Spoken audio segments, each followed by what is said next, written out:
welcome back to the F1 Masters podcast brought to you by AUBG Daily. As usual, we're with myself, David, Vasco, and Harry, and today we're going to discuss part 2 of our previous video. If you remember, we talked about what teams need to change and what they need to improve, and we went over the top 5 teams in the last video, and in this episode, we're going to be talking about the bottom 5 teams. Before we start, we want to thank Cometric for sponsoring this episode of the podcast. If you're interested in how media messages impact businesses and what changes a company's image, look for opportunities in the media analysis sphere because Cometric is the right place for you. You can check out their website in the description below. Now, back to the episode. We'll start from the first bottom half team, and this is Alpine. Who wants to start about Alpine? Because I think there are a lot of things that we can say about that team because they look like they have the potential, but they're just not on the right path. And when they have to take that step to the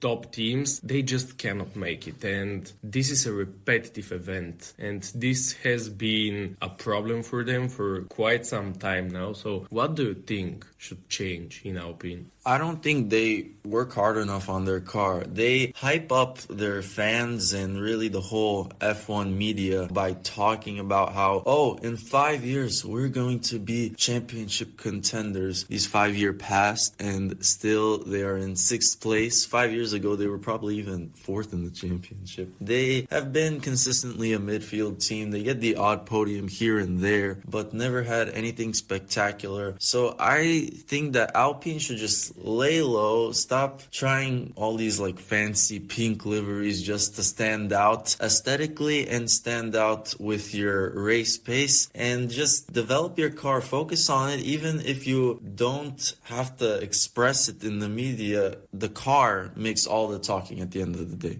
I also think that a key word for Alpine would be stability, because they're constantly changing their team principles and this does not help the team's goals. And I think that they must choose one and just stick with him, just not change him like by the end of the season, because in that way they're gonna show that they trust him and then he can do his work and they can escape from mediocrity. And also I think that the investment from global superstars may impact them positively. I think that this may also help them escape from the midfield state they are currently in.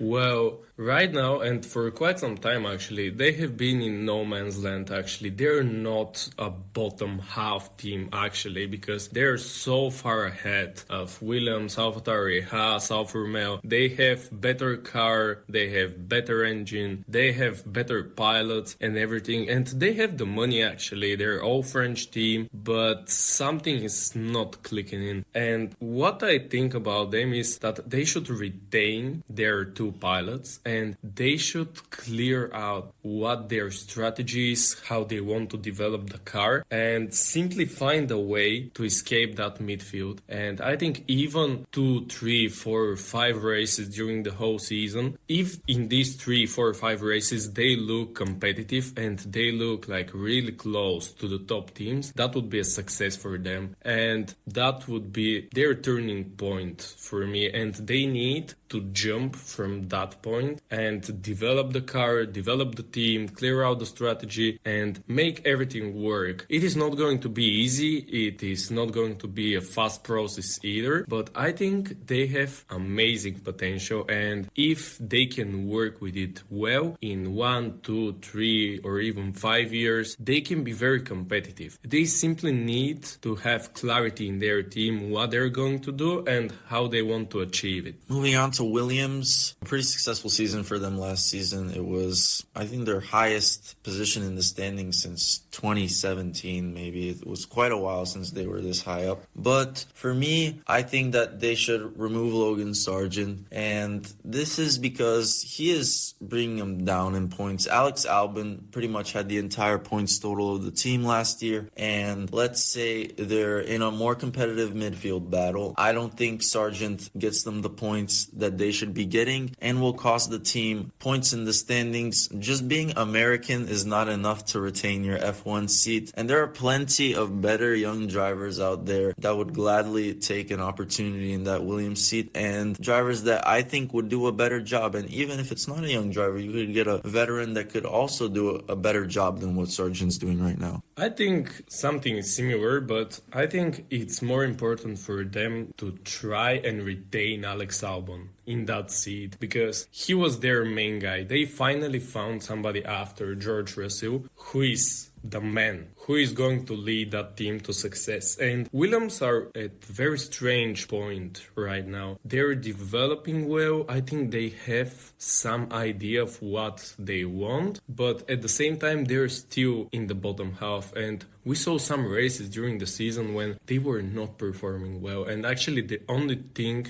that was saving them was the amazing form of Alex Albon. And I think that is more important to them because when we look outside of the racing from marketing, expansion and everything, Logan Sargent is like an alright driver for them. He will bring them some money, and everything combined with that, having an American driver, it is something positive for them. But long term, I think that they also should focus on the 2026 season and use 2024 and 2025 as a stepping point and have that serious team leader, Alex Albon, find somebody who is young, perspective and wants to race for Williams in 2025 and start the 2026 season having a clear strategy, what you want, having a well-developed car, and two experienced drivers like Alex Albon and some young fella who is going to have at least one season of previous experience. And if they can manage to do that, I think there would be a bright future for them after the regulations. I agree with both of you, and I'm going with the combination of your opinions. So I'm saying that they should remove Logan Sargent and make sure Albon stays. And I think that they should also stick with James Vowles as team principal, as he has shown that he can perform even though he didn't have any experience in this position before. I think that he may be the long-term solution for Williams in that position, and I think that he may lead the team forward. Also, we have to mention that they're sticking with Mercedes engines for 2026 beyond, so this may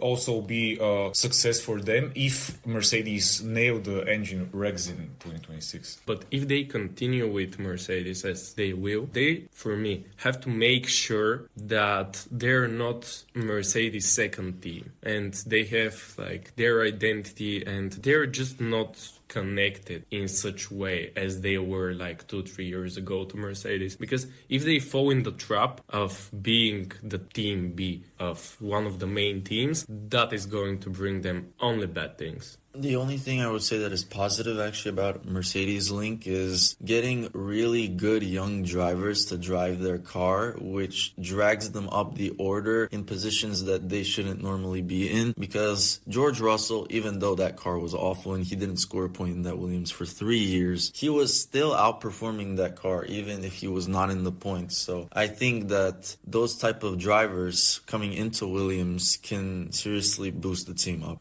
But for that reason, they should find somebody that is similar in terms of ability to George Russell. And right now, I'm not really sure that there is somebody who can sit in that Williams seat next year and perform as well as George Russell in his first season. So the real question should be, is it worth it to sacrifice your own team in a way, being like the second team of Mercedes, only for the possibility of having an alright academy driver? I think that in 2025, maybe Andrea Kimi Antonelli would be a good shout. Depends on how he performs in Formula 2, but if he is actually very successful, he may be the right choice for Williams. He's a great talent, but we should see what he's capable of in his first season in F2, because we saw a lot of promising drivers going from Formula 3 to Formula 2 and after that underperforming. So right now there are only speculations of how good he can be, and even if he is that good and some of the F1 teams want to change their driver pairings, I'm not sure that if he receives an offer from Williams, for example, and from some other team, whether he's going to choose Williams. I can definitely agree with that. And I think we can move on to AlphaTauri. So, what is your opinion? What is your take on AlphaTauri? I believe that they should utilize the closer link that they have to Red Bull from 2024 onwards and use this to improve their car performance, as we saw at the end of 2023 that they are in an upward trajectory. They had a really good car at the end of the season. They were constantly fighting for points, and I think that they should use Red Bull's facilities to upgrade it even more, and also hopefully their drivers perform well. We'll see. I don't know actually how close their link to Red Bull truly is, because this team has just been going down and down and down. Red Bull's been going up and up and up. I don't see Red Bull giving them a helping hand or anything. I would say that Red Bull look through half the year and they see, oh, this car is so bad. Wait, let's invest in it a little just so that they're not an embarrassment to our organization. And therefore they got better at the end of the last season. I also believe that they're not even based in the same country as Red Bull. AlphaTauri, they are in Italy, and Red Bull are in the UK. But AlphaTauri, they are gonna be changing their name, and it seems like they're gonna be getting a lot of sponsors. I mean, we've all seen the Visa Cash App RB memes, and use that money to develop your car. Don't pay drivers like Daniel Ricciardo a ton of money just because he's Daniel Ricciardo. This is not a team that needs a big name driver where you're going to be spending money on him and not the car, because we saw Daniel Ricciardo, when that car was bad, he couldn't do anything more than what Yuki Tsunoda was doing last year. So I say just get some new drivers, Red Bull Juniors preferably, someone like Liam Lawson or Dennis Hauger, someone like that, because you can seriously develop this car. We remember years ago, back in the Toro Rosso days, this team would cause problems for a lot of the midfield teams, and over the last few years, it feels like they have been a bottom tier midfield team, if that makes sense. They've been lacking behind and have not really been racking up enough points. So I think that they need to use the money that I presume they're going to get this season and invest it in the car. Similarly, I think that they should make clear again what they want, because in the past, this has been that Red Bull second team for development of young talent, and we saw there Sebastian Vettel, Daniel Ricciardo, Carlos Sainz, Max Verstappen, Pierre Gasly, and they all went like on a different career paths, but they were all successful, and we haven't seen that from AlphaTauri in a long time now, because I'm not really sure what they want. Are they second team to Red Bull, or do they want to have like their own story and try to be more competitive? But right now, nothing from that is happening. And my idea for them is that they need to make sure that they have a clear strategy of what they want. And if they're going to be Red Bull B team, then have two young drivers there who can be a potential for the second Red Bull seat. And if not, then decide what you want. You want to be a midfield team, or you just want to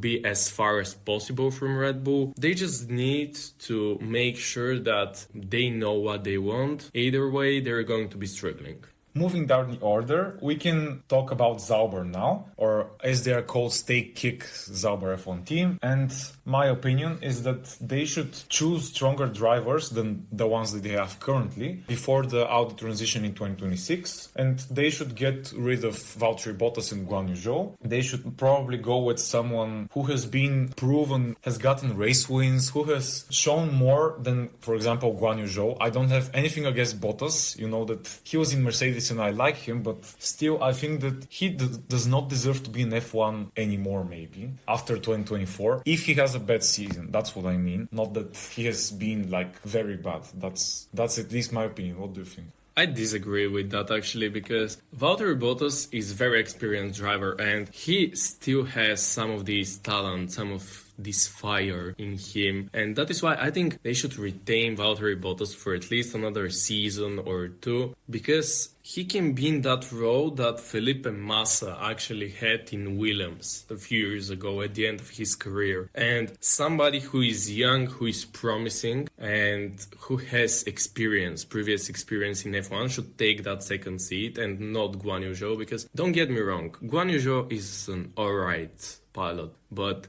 he's nothing spectacular. And when Audi entered the sport, and if they switch that Alfa Romeo team, they would want somebody who has experience and who can bring them some fire, something that is special. And I just don't think Guan Yu Zhou is the pilot for that. That is why I think Valtteri Bottas should be the experience in that team, should help them develop the car and overall help them in their development in the sport. And the second driver should be somebody. I heard some rumors about Carlos Sainz. That sounds very optimistic, but why not? If Audi are entering the sport, they should enter it with some big name, like perfectly is Carlos Sainz. And imagine that duo in 2026, Carlos Sainz, Valtteri Bottas, Audi, and they're developing the car, they're fighting at the top. I think that is the best thing Alfa Romeo can do in the next 1, 2, 3 years. I think that Alfa Romeo, or whatever their name will be, they are not really progressing. And since Audi are coming anyway, and they're going to take over this team, and the Sauber name will be gone from F1, take a risk on your car. Do something unique on your car, like for example, the Mercedes side pod car. Just make something stand out on that car. It might be worth it. It might be worth that risk, because even if you fail on this risk, and you have a bad car, and you have a bad season, it doesn't really matter because Audi are coming anyway. You have nothing to lose. So you can gamble on, I guess, the aspects of the car, because they could have a lot of upside to them, and they could kick you up to the midfield, top midfield, maybe even close to like Aston Martin if you find something that innovative. Even if it fails, it's okay, because Audi will come in, they will bring their huge budget, and they are pretty ambitious. And as you mentioned about Carlos Sainz, I think it's almost certain that Audi will go after him. Another name I've heard is Nico Hülkenberg for that German link and also veteran experience. Overall, I think that this team needs to go all or nothing basically on this car, because it doesn't really matter to them in a sense, because they are about to leave the sport.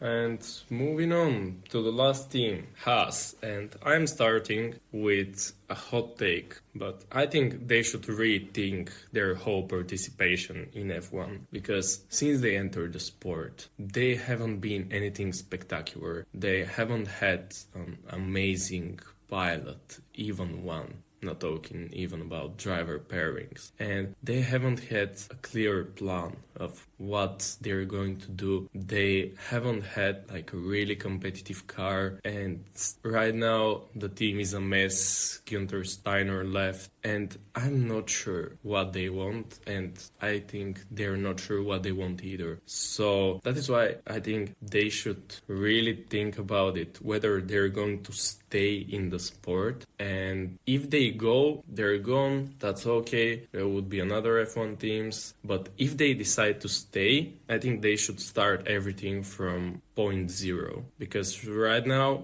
whatever they're doing, it is very clear that it is not working. So I think it's time for a serious consideration what is going to be the future for Haas. And if they're not going to decide on something more promising, what is the point of participating after the new regulations? Like, if you're going to be 9th or 10th every season, why are you doing this? I kind of disagree with you, because I think that Haas's problems aren't really that big. They just have small issues on track which hinders their performance during the race. One thing being tire wear. This season particularly, we saw them struggle a lot on long runs. We would see the Haas cars make it into Q3 quite often. I mean, Nico Hülkenberg made it into Q3 more times than Sergio Perez probably, and I'm not even over-exaggerating that. They have a good car, really good pace, but when it comes to the race, they just fall off a cliff and finish P15 and P17 every single race. And that's mostly down to tire wear, their strange strategies at times, it must be said, and their extremely poor race pace. So I think just focus on those things. They're quite small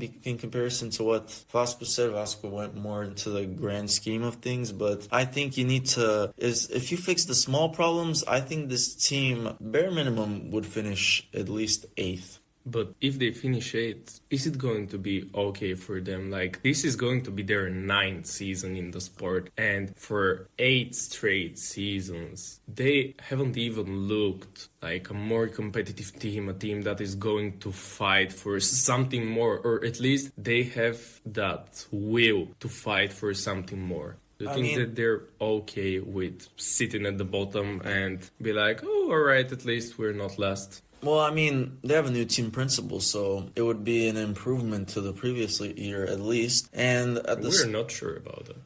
well, no, I'm saying if they get the better result. But at the start of Haas's career in F1, they were a pretty good midfield team, definitely in the upper tier. In 2018, they finished 5th in the championship as well. And things have really gone down ever since that Rich Energy sponsorship. That began the downfall of Haas. And Gene Haas, he still seems motivated for the sport. I mean, he got rid of Günther Steiner, who was there since the beginning. So he's clearly not giving up. Otherwise, I feel like he would have folded this team by now. I think he obviously has the passion. He wants to succeed. It's very difficult for him. This is one of the lowest budgets on the grid, let's not forget. So they are limited to a certain extent, but they just need to get things in order, the small things, and I think that that will only be a beginning. It'll be a long process to get further up the grid, but I think that it would be a good start for them to do that this year.